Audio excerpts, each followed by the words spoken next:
Едно лице загина, 85 се повредени во двата силни земјотреси кои вчера го погодија Еквадор, соопшти претседателот Рафаел Кореја.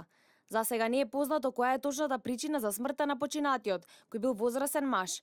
Двата земјотреса биле со интензитет од 6,7, односно 6,8 степени според Рихтеровата скала.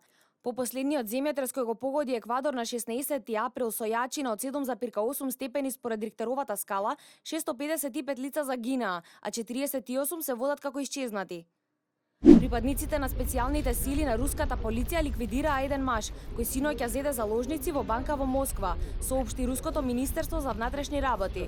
Според информациите, сите заложници се ослободени, а меѓу клиентите и вработените во банката нема настрадани. Мажот упаднал во филијала на Московската кредитна банка и побарал сума од 13.000 евра. Тој бил ликвидиран под претпоставка дека има бомба.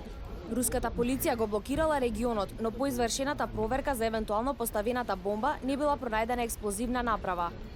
Кинезите, германците и британците се најгостопримливи кон бегалците, додека русите се најнепријателски настроени, се вели во новиот извештај на Amnesty International за светските ставови за мигрантите и барателите на азил. Анкетирани се над 27.000 лица од 27 земји и според одговорите, 80% од анкетираните би примиле бегалци во нивниот град, соседство или дом.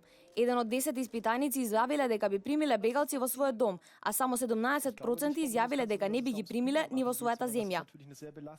Канадскиот премиер Џастин Трудо се извини по жестоката расправија во долниот дом на парламентот, за време на која тој поител за да зафати место пред еден пратеник и бил обвинет дека во процесот удрил друг со лактот, пошто започнала жестока расправија со лидер на опозицијата. Ова е невообичаен испад за претежно мирниот канадски парламент и за Трудо, кој ужива висок рейтинг на анкетите, но и меѓународна слава.